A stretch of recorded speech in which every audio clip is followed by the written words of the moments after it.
மாண்புமிகு செல்வமோகன் பாண்டியன்.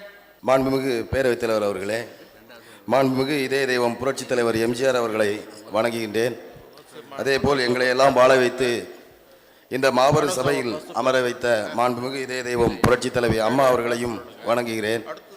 அதேபோல் அம்மாவுடைய அரசை சிறப்பாக நடத்தி கொண்டிருக்கக்கூடிய நம்முடைய தமிழக முதல்வர் அவர்களையும் அவரோடு உற்ற துணையாக இருக்கக்கூடிய நம்முடைய துணை முதல்வர் அவர்களையும் வணங்குகின்றேன். மாண்புமிகு பேரவைத் தலைவர் அவர்களே, இன்று ஆதிதிராவிட நலத்துறையில் விவாதத்தில் கலந்து கொள்ள இருக்கக்கூடிய எங்களுடைய மாவட்ட அமைச்சர் மாண்புமிகு ராஜலட்சுமி அவர்களை வாழ்த்தி வணங்குகின்றேன். மாண்புமிகு பேரவைத் தலைவர் அவர்களே, தென்காசி மின் பகிர்மான கோட்டத்தை தென்காசி மின் பகிர்மான வட்டமாக தரம் உயர்த்தி தர வேண்டும்.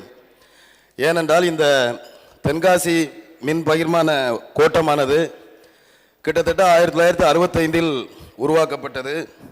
கிட்டத்தட்ட அது ஒரு 30-35 கிலோமீட்டர் சுற்றளவில் உள்ள ஒரு பகுதி. அது மட்டுமல்ல, அங்கு சுமார் 1,67,000 மின் இணைப்புகளை கொண்டு கிட்டத்தட்ட அதனுடைய வருமானங்கள் 5 கோடிக்கு மேல் இருக்கின்றது.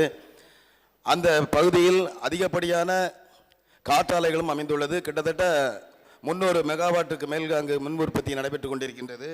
மின் பகிர்மான கோட்டமானது திருநெல்வேலி மின் பகிர்மான வட்டத்திற்கு உட்பட்டு உள்ளது. கிட்டத்தட்ட 7 கோட்டத்தை உள்ளடக்கி உள்ளது. அது மட்டுமல்ல, நம்மளுடைய ஆலங்குளம் புதுசாக அந்த கோட்டம் உருவாக்கப்பட உள்ளது. 8 பகிர்மான வட்டங்களை கொண்டு கிட்டத்தட்ட பெரிய அளவில் அது அதிகமான பகுதியாக உள்ளதனால் தென்காசி பகிர்மான கோட்டத்தை கிட்டத்தட்ட கடையநல்லூர், சங்கரங்கோயில், தென்காசி, ஆலங்குளம் என்ற 4 கோட்டங்களையும் ஒன்றாக இணைத்து ஒரு தென்காசியை மையமாக கொண்டு ஒரு பகிர்மான வட்டமாக பிரித்து தரம் உயர்த்தி தர வேண்டும் என்று மாண்புமிகு அமைச்சர்களை தங்கள் வாயிலாக கேட்டு அமர்கின்றேன்.